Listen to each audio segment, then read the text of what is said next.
நம்ம வாங்குற பூ வாடாம வதங்காம ஒரு வாரத்திலேருந்து 15 நாள் வரைக்கும் ஃப்ரெஷ்ஷாவே வச்சுக்கிறது எப்படின்னு பார்க்க போறோம். ரொம்ப சிம்பிளான ஈஸியான நிறைய மெத்தட் சொல்லியிருக்கேன். இந்த மாதிரி ஸ்டோர் பண்ணீங்கன்னா நிறம் மாறாம பழுத்து போகாம காஞ்சி போகாம அப்ப பூத்த பூ மாதிரி ரொம்ப ஃப்ரெஷ்ஷா இருக்கும். ஸோ எந்த பூவை எப்படி ஸ்டோர் பண்ணலாம், எவ்வளோ நாளைக்கு ஃப்ரெஷ்ஷாக இருக்குன்னு பார்க்கலாம் வாங்க. அஸ்ஸலாமு அலைக்கும், வெல்கம் டு ஆஸ் தமிழ். நான் உங்க சாய்ரா ஆஷிக். ஃபெஸ்டிவல் டைம்லலாம் பூவோட விலை ரொம்ப அதிகமாக இருக்கும். ஆனால் நமக்கும் அந்த மாதிரி டைமில் தான் தேவைப்படும்.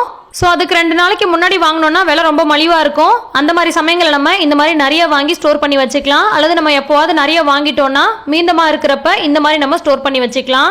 கட்டின பூவை ரொம்ப நாளைக்கு எப்படி ஃப்ரெஷ்ஷாக வச்சுக்கிறதுன்னு பார்க்கலாம். அதே மாதிரி உதிரியாக வாங்குறோம் இல்லையா, அந்த பூவுமே பூக்காத மாதிரி கட்டுற வரைக்கும் பூக்காத மாதிரி எப்படி வைக்கிறது அப்படின்னு பார்க்கலாம். கட்டின பூவை 2 வாரம் வரைக்கும் ஃப்ரெஷ்ஷாக ஸ்டோர் பண்ணுறதுக்கு இந்த மாதிரி ஒரு கவர் எடுத்துக்கலாம். இதில் 1/2 ஸ்பூன் அளவுக்கு அரிசி சேர்த்துருக்கேன். கூடவே நம்ம எந்த பூவை நம்ம ஸ்டோர் பண்ண போகிறோமோ அதையும் இதுக்குள்ளே சேர்த்துக்கலாம். அரிசி சேர்க்கறதுனால ஈரப்பதம் இல்லாத மாதிரி பார்த்துக்கும். அதனால பூ அழுகி போகாது, நிறம் மாறாது, நல்லா ஃப்ரெஷ்ஷாக இருக்கும்.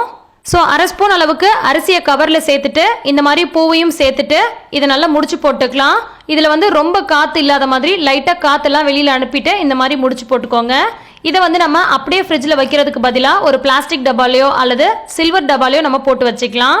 இந்த மாதிரி நம்ம வைக்கும் போது ரொம்ப நாளைக்கு வரைக்கும் வாடாம வதங்காம நல்லா ஃப்ரெஷ்ஷாக இருக்கும். ஆனால் பூ அழுந்தக்கூடாது. ஸோ எந்த அளவுக்கு பூ வைக்கிறீங்களோ அதுக்கு தகுந்த மாதிரியான பாக்ஸில் ஸ்டோர் பண்ணிக்கோங்க. அடுத்து இன்னொரு மெத்தட்ல எப்படி ஸ்டோர் பண்றதுன்னு பார்க்கலாம். அதுக்கு ஏர்டைட்டான பிளாஸ்டிக் கண்டெய்னர் எடுத்திருக்கேன். இதுக்குள்ள ஒரு பேப்பர் வச்சுக்கலாம். நியூஸ் பேப்பர் அல்லது டிஷ்யூ பேப்பர் அல்லது துணி ஏதாவது இருந்துச்சுன்னா கூட சின்னதாக கிளாத் கட் பண்ணி போட்டுக்கலாம். இதுக்குள்ள 1/2 ஸ்பூன் அளவுக்கு அரிசி சேர்த்துக்கலாம். அரிசி பார்த்தீங்கன்னா நீங்கள் எந்த அரிசினாலும் போடலாம். ரேஷன் அரிசி கூட நீங்கள் போட்டுக்கலாம். இந்த மாதிரி போட்டுட்டு அதுக்கப்புறமா நம்ம ஸ்டோர் பண்ணக்கூடிய பூவை இதுக்குள்ளே வச்சுட்டு மேலே ஒரு சின்னதாக துணியோ அல்லது டிஷ்யூ பேப்பரோ அல்லது நியூஸ் பேப்பரோ வச்சு லைட்டாக இந்த மாதிரி அழுத்தம் கொடுக்காம க்ளோஸ் பண்ணிக்கோங்க. ரொம்ப முக்கியமான விஷயம், பூ ரொம்ப அழுந்தக்கூடாது. இந்த மாதிரி நல்லா ஃப்ரீயாக இருக்கணும். இப்படி இருக்கும் போது தான் பூ கெட்டு போகாமல் நிறம் மாறாமல் மங்கி போகாமல் ரொம்ப நாளைக்கு நல்லா இருக்கும். ஒரு சிலர் ஃப்ரிட்ஜில் பூ வச்சதையே மறந்துடுவோம். ஸோ அந்த மாதிரி சமயத்தில் இந்த மாதிரி டிரான்ஸ்பரண்டான கண்டெய்னரில் வைக்கும் போது மறக்காமல் இருக்கும். அடுத்தது ரோஜா பூ ரொம்ப நாளைக்கு வாடாமல் வதங்காமல் வைக்கிறது எப்படின்னு பார்க்கலாம். யூஸ்வலாகவே ரோஜா பூ 1 வாரத்துலேருந்து 2 வாரம் வரைக்கும் நல்லா இருக்கும். ஆனால் நம்ம இந்த மெத்தடில் ஸ்டோர் பண்ணும் போது 1 மாதம் வரைக்கும் நல்லா ஃப்ரெஷ்ஷாக இருக்கும். குழந்தைங்க ஸ்கூலுக்குலாம் வச்சுட்டு போகும்போது டெய்லியும் ஒன்று வச்சுட்டு போகலாம். 1 மாதம் வரைக்கும் நம்ம வாங்கி ஸ்டோர் பண்ணிக்கலாம். ஒரு பிளாஸ்டிக் கண்டெய்னரில் கீழே கொஞ்சமாக அரிசி சேர்த்துட்டு அதுக்கு மேலே ரோஜா பூலாம் சேர்த்துக்கலாம். எல்லாத்துலேயுமே நம்ம அரிசி சேர்க்கறதுக்கான முக்கியமான காரணம் என்னன்னு பார்த்தீங்கன்னா ஈரப்பதம் இல்லாமல் வச்சுக்கோம். ஸோ சீக்கிரமாக கெட்டு போகாது. ரோஜா பூக்கு பேப்பர்லாம் போட்டு க்ளோஸ் பண்ணணும்னு தேவையில்லை. இப்படியே ரொம்ப நாளைக்கு நல்லா இருக்கும். ஸோ இதை நம்ம அப்படியே எடுத்து ஃப்ரிட்ஜில் வச்சிடலாம்.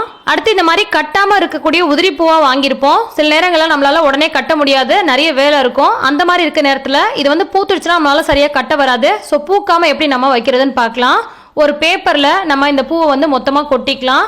இதை அப்படியே அழுத்தம் கொடுக்காம லைட்டாக க்ளோஸ் பண்ணிட்டு ஒரு கவருக்குள்ளே போட்டு இதை ஒரு ஏர்டைட் பாக்ஸ்லையோ அல்லது நம்ம ஒரு சில்வர் பாக்ஸ்லையோ நம்ம வச்சுட்டு நம்ம ஃப்ரிட்ஜில் எடுத்து வச்சிடலாம். எப்போ நமக்கு டைம் கிடைக்குதோ அப்போ எடுத்து கட்டலாம். அது வரைக்கும் இந்த பூ பூக்காம அப்படியே இருக்கும் முட்டாவே.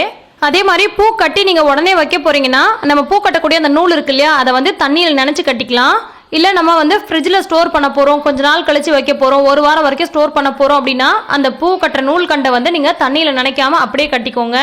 ஏன்னா அந்த நூல்கண்டில் ஈரம் இருந்துகிட்டே இருக்கும் போது காம்பு சீக்கிரமாக நிறம் மாறுறதுக்கான அழுகி போகிறதுக்கான வாய்ப்பு இருக்குது. ஸோ இதெல்லாம் ஒரு சின்ன சின்ன டிப்ஸ் தான். மணி சேவிங்காகவும் டைம் சேவிங்காகவும் இருக்கும். நிறைய பேர் ஃபாலோ பண்ணாமலே வீடியோ பார்த்துட்டு இருக்கீங்க. சப்ஸ்கிரைப் பண்ணுங்க, ஃபாலோ பண்ணுங்க. இந்த வீடியோக்கு உடனே லைக் பண்ணுங்க. கண்டிப்பாக இந்த டிப்ஸ் உங்களுக்கு பிடிச்சிருக்கும்னு நினைக்கிறேன். பிடிச்சிருந்தா ட்ரை பண்ணுங்க, மற்றவங்களுக்கும் ஷேர் பண்ணுங்க. எல்லா புகழும் இறைவனுக்கே. நன்றி.